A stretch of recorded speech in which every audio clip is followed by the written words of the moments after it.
Okay, so I'm Heather, everybody.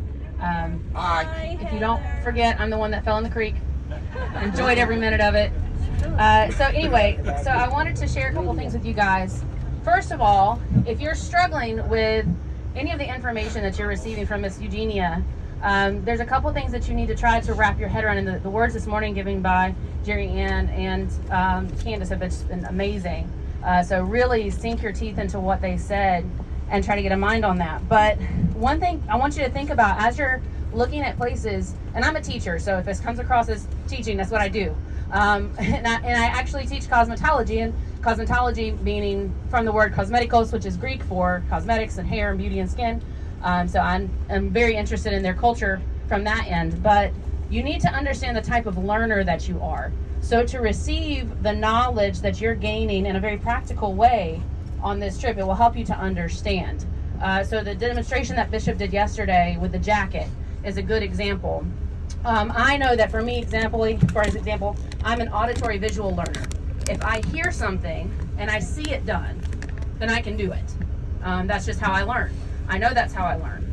If I want to retain information, I have to write it down. That's why I have my journal with me everywhere. I'm writing down information that's key, that stands out to me to help bring back the memory of the visual things that I've seen. So if you're struggling with concepts, take your phone out, take a notebook, write down the key facts, because you're not going to retain everything from every day. Every night, take a few minutes after supper and replay the day through your head of what you've seen so you can process it. We've seen a lot of things and we've experienced a lot of things. But if you are a visual learner, then looking at the things in the places we go will speak more to you than just the stories you hear. If we're on the bus and she's telling us a story, close your eyes and visualize what she's telling you. Look at the scenery around you and visualize the plain out here of Veria as a flooded lake. I mean, from this perspective, it would have looked like an ocean city. She said it was a port. And we can't see that now because of all the peach trees and things out there. But imagine what that would have looked like. Imagine what it looks like at the lakes, around our homes or around the places where you're from, and what that looks like. But specifically, there's a lot I wrote down last night, so I'm not going to go through all that. But one thing that I did specifically when I shared with Bishop and then last night at dinner was about yesterday going to the Osiris David church and seeing the mosaic created by Theodora. And if we get too stuck in what we think of as religious things, then we forget what it is for a believer to demonstrate the giftings that God has given them. I'm an artist and I'm a musician, and like I said, I do hair, so art is my life. So to see a mosaic, and if you paid attention to where it was on a curved surface, and I don't know how many of you have ever tried to lay tile, but laying tile on a curved surface is a whole nother thing. And she did that under the threat of knowing that her father, who was the emperor, was going to come back and have her murdered. And I actually did some additional research last night, and there's disputes of whether it was her father that found out or whether it was her mother who turned her in. So she did all of this to protect the early church that had existed there. And she, in secret, and the stories actually say additionally, it wasn't just after her death that she kept that mosaic covered, but while she was alive working on it, she kept it covered because she wanted there to be a story for the other believers who would come after her to see Jesus, to have an interact, something to connect with.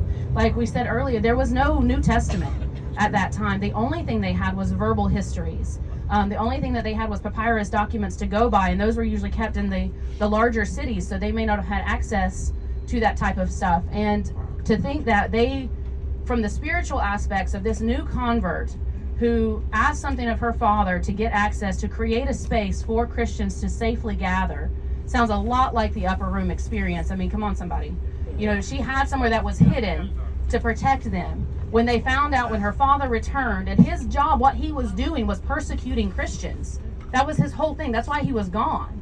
And so he comes back to find his daughter, and then they create a wedding scenario in an upper room chamber, and you could only go to the wedding if you were invited. That's what kept them safe. We're talking about the end times, and if you don't see the prophetic in that, you need to clean your ears out, because we are only going to be invited to the wedding if we are invited, if we are aware, if we are the bridegroom that he is. Our bridegroom is coming for us to claim us, to take us, and we are safe in his arms. We are safe in that place with him.